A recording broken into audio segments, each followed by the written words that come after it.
The sky above the planet Cydonia was not blue anymore. It was red. It was thick with the smoke of 1,000 burning cities and the light from huge explosions. The sounds of war were everywhere. A deep, terrible noise that shook the very floor of the control room. Inside, Commander Xylo stood very still. His race, the Zydonians, were small and gentle. They had big soft eyes and thin arms. They were thinkers and poets, not fighters. Now they were dying. Xylos looked at the main view screen. Big black ugly ships filled the space. These were the ships of the Marauders. The Marauders were a strong, bad race. They only wanted to take things. They wanted to take Zydonia's rich metal and leave only dust. Xylos knew the truth. His fleet was gone. His soldiers were tired. This was the end of his home. Status report. Xylos's voice was shaky, not the strong voice of a commander. A thin Zydonian officer, Tark, stood up from his console. His small hands were shaking. Commander, the shield generator on Sector 3 is gone. The city below is lost, and the Marauder ships are moving closer. Their largest ship, the Butcher, is getting ready for the final attack. They are only 5 minutes away. 5 minutes.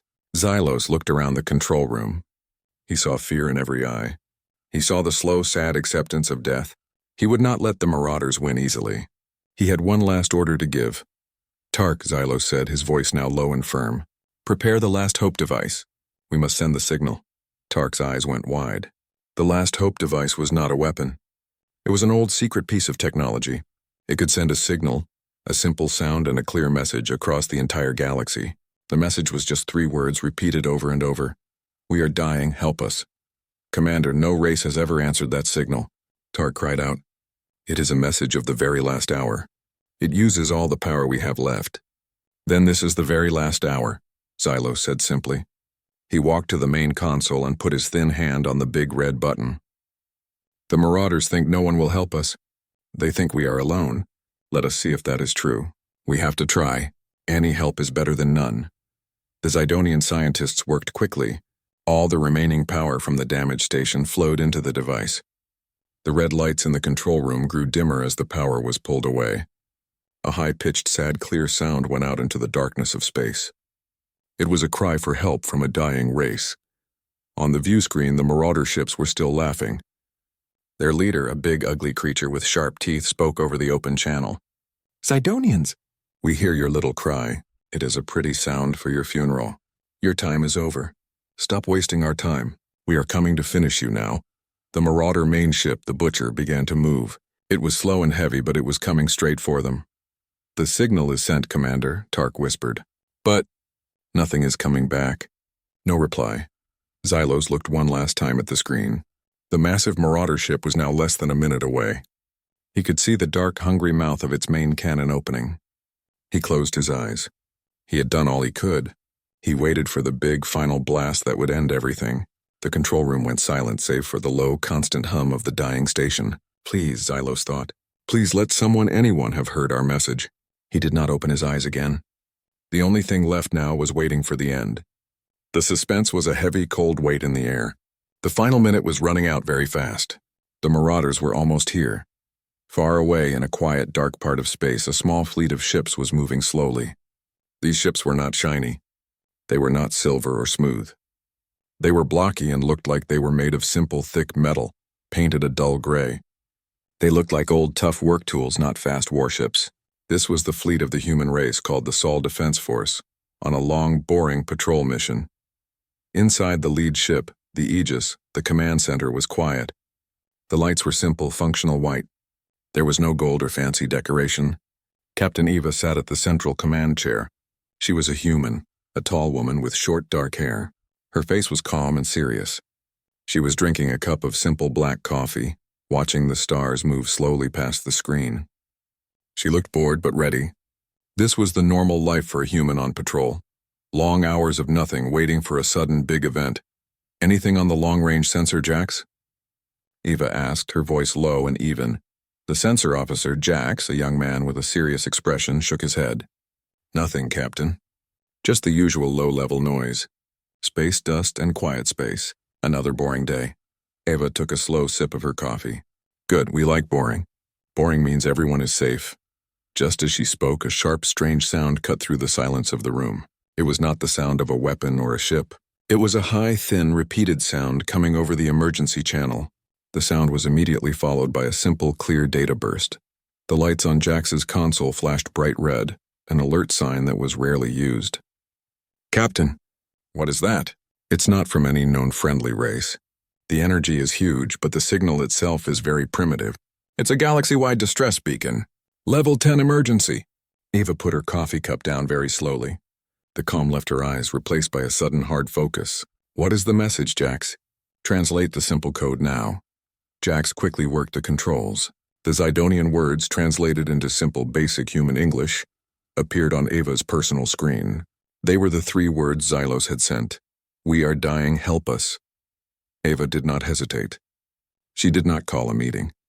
She did not ask for permission from the High Council light years away. She looked at the message, saw the clear fear and need, and made a choice that only a Deathworlder would make. She stood up. Her movement was fast and sharp. Pilot, plot a jump course. Put the Zidonian coordinates in. Get us there fast. What is the fastest speed the Aegis can handle? The pilot, a quiet man named Ben, looked surprised, but he knew the captain's will. Captain, max speed is dangerous. It will shake the ship and burn out the jump drive quickly. Ava looked directly at Ben. Her voice was cold and firm. Then we will shake the ship and we will burn the drive. There is no time for slow travel. They are dying now. We do not wait when people are dying. She turned to the fleet's tactical officer. Message the rest of the fleet. Command order Gamma Niner. Full speed jump. We are going to help the Zidonians. Prepare all weapons and shields for immediate battle. We don't know what we are jumping into, but we will arrive ready. The atmosphere in the Aegis changed in 1 second. The boredom was gone. The calm was replaced by fast, focused action. The dull gray ships of the human fleet quickly changed their shape on the sensor screen, preparing for the jump. They were not a fancy fleet, but they were a fast fleet when speed was needed. Jax, still at the sensor console, found the origin of the distress call. He looked at the data again just to be sure. His face showed a small amount of worry, but also a hint of pride. Captain, the race is Zidonian. The danger is a large marauder fleet, but the Zidonians are very far away. We will be alone. Eva simply nodded. Good, we work well alone. She sat back down, a small, grim look on her face. Set course. Engage jump drive. Let's go. Show them what a boring patrol looks like when it finds a problem to solve. The engines roared to life, and the human Deathworlder fleet disappeared into the dark space, rushing toward the cry for help. Back at the Zidonian station, Commander Xylos was still waiting for the big final blast. He was waiting for the end. But the blast did not come. Instead, the red lights of the control room flickered back on. The low, sad hum of the station did not stop, but it did not get worse. Xylos opened his eyes slowly. He looked up at the main view screen. The Butcher, the huge marauder ship, was still there, but it was frozen. It was not firing. Why? Then the Zidonian officer Tark shouted, his voice a mix of terror and total unbelievable hope. Commander, a signal. An answer to our call. It's small, but it's a fleet. They are coming at very high speed. They will be here in minutes. A wave of loud, happy noise went through the Zidonian control room. People cried out and hugged each other. Hope, like a sudden bright light, filled the dark station. We are saved. An empire has heard us. The galactic protectors have come. Commander Xylos felt a great, strong relief wash over him. A powerful, famous race must have heard their distress call. A race with big, beautiful, weapon-filled ships. A race strong enough to stop the marauders. Tark, get the data. Who is it? Which great race has come to save us? Xylos demanded, his voice stronger than it had been in days. Tark worked his console, pulling the identification codes from the incoming fleet. The screen filled with strange, simple text. Tark's excited smile slowly fell away. His eyes grew wide again, but this time with a deep, cold fear. Commander, the codes are not from the galactic protectors, Tark whispered, his voice trembling. They are not from any known spacefaring empire. The race is human, origin, Sol the 3. Xylos frowned. Human, Sol 3? I do not know these names. Look up their galactic rank. Are they a strong fighting race? Tark quickly brought up the galactic database. The data for Sol the 3, or Earth, was very old. It was marked with a low classification code. He read the information out loud, and every Zidonian in the room heard it clearly. Sol the 3rd is classified as a Class 7 death world. Tark read, high gravity, Highly unstable weather, constant planet-wide danger. The inhabitants are known as Deathworlders. Their technology rating is low. Their space fleet is marked as primitive, unsophisticated, small, and rarely seen. They spend all their time fighting their own planet, so they have no power to fight space empires.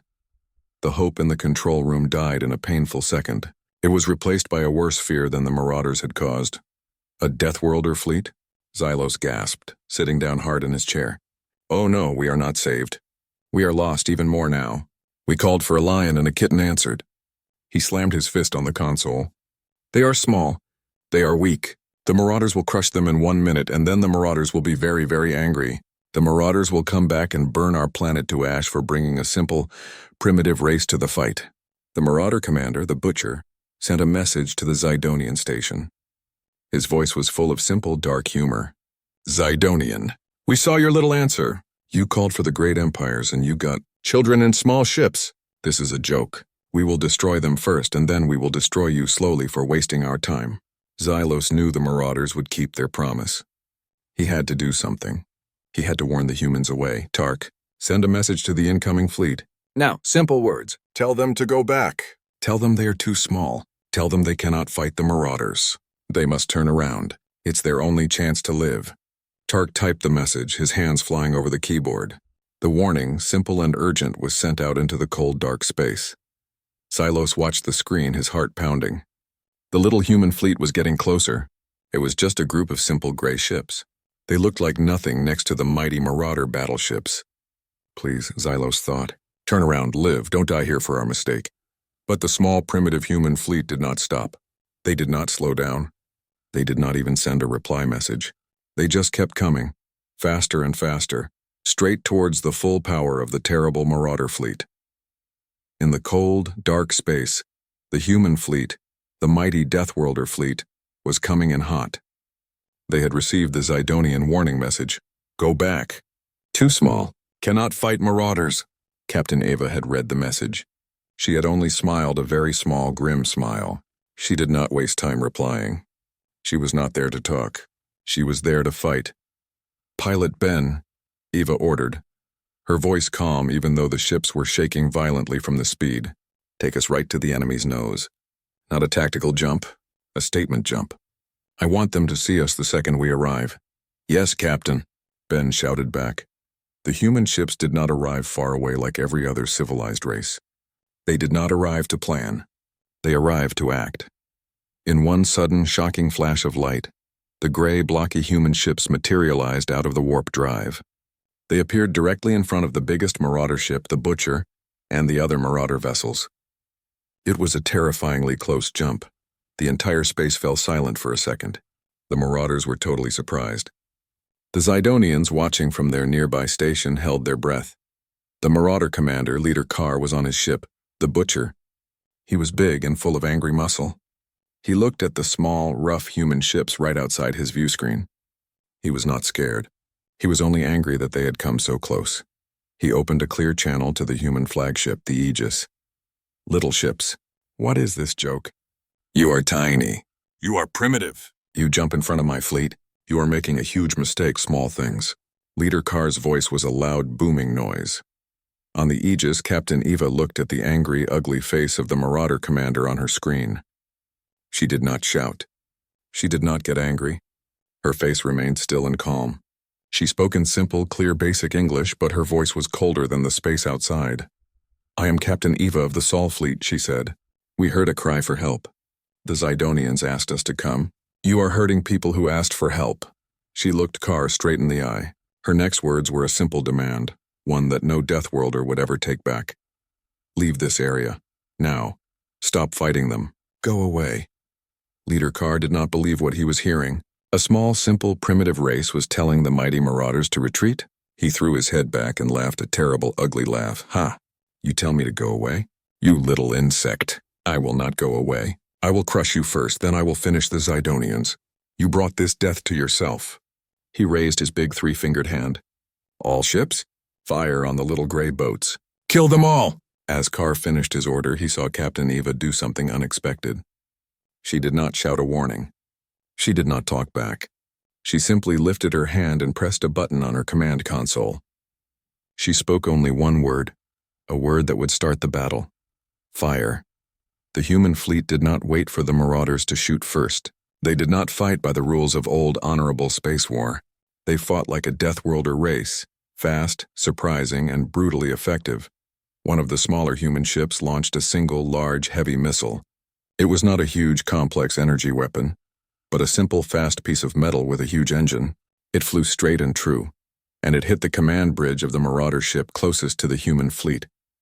The marauder ship's shields were big and strong, but the missile was too fast, too dense, and the attack was too sudden. The missile did not stop the marauder ship, but it made a huge, terrible hole in the shield right near the bridge.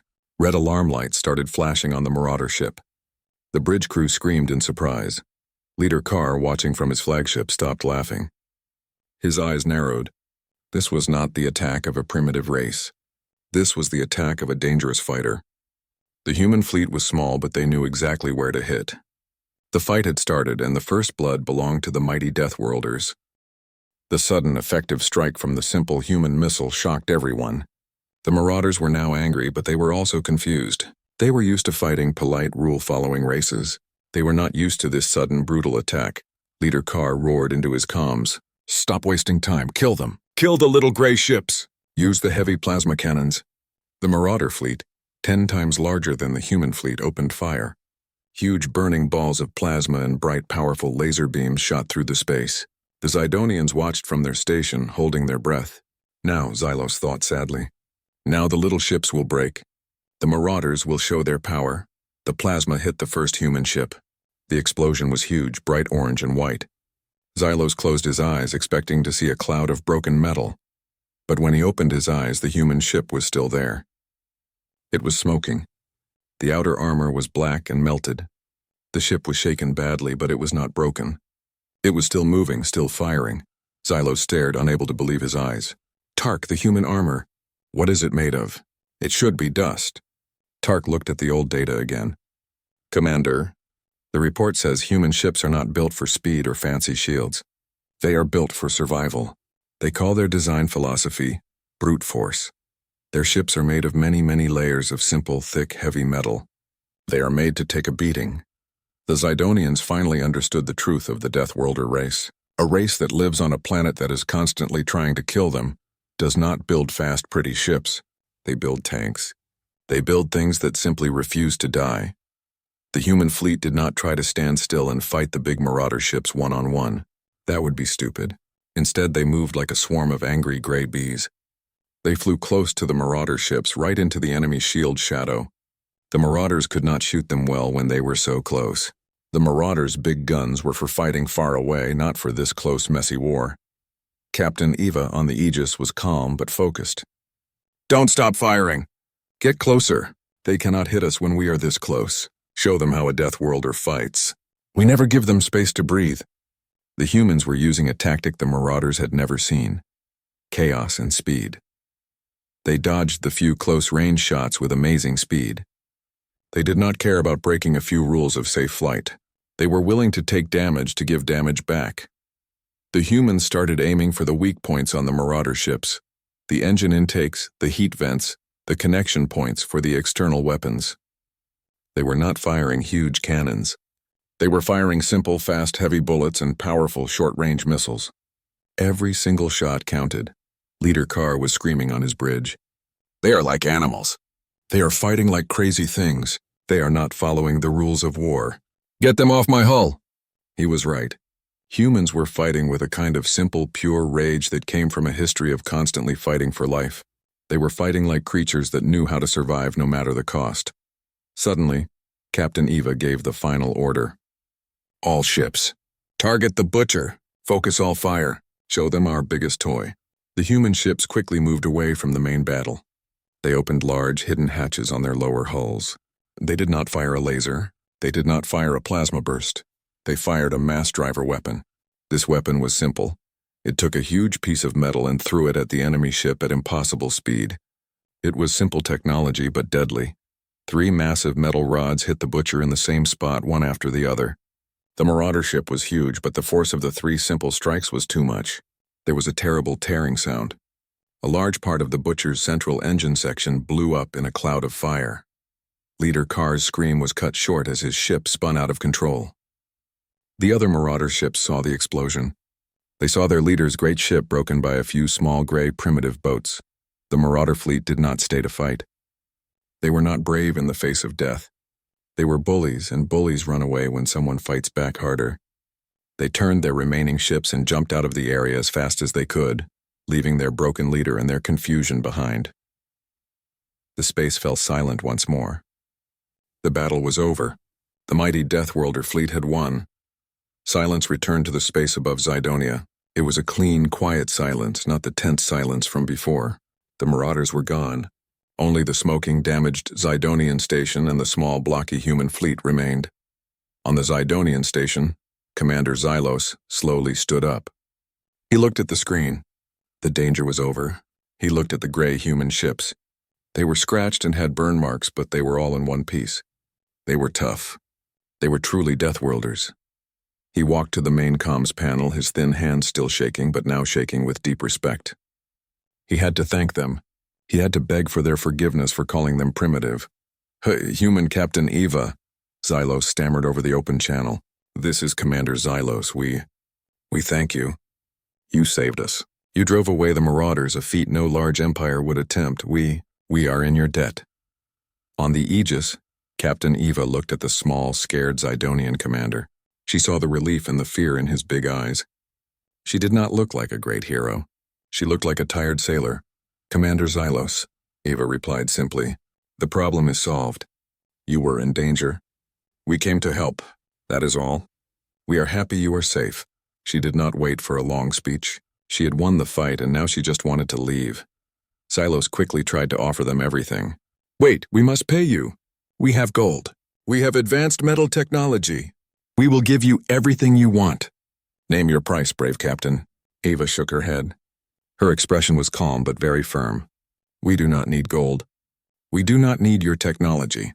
We did not come for payment. She paused, and her next words were the very heart of the Deathworlder spirit, the core of the HFY story. You asked for help. We help, that is what we do. That is the only payment we need. A life saved. She gave a simple nod to her pilot. Pilot Ben, set course back to our patrol sector. Full speed jump. We leave now. The human fleet did not stay for a party. They did not stay for thanks. They did not stay to watch the Zydonians clean up. They turned their rugged, scarred gray ships around, and with another sudden flash of light, they jumped back into the space warp. They were gone as fast as they had come. Commander Xylos watched the empty space where the primitive fleet had been. He felt a deep sense of respect and a little bit of fear. A race that fights that hard, takes that much damage, and asks for nothing in return is more dangerous than any marauder.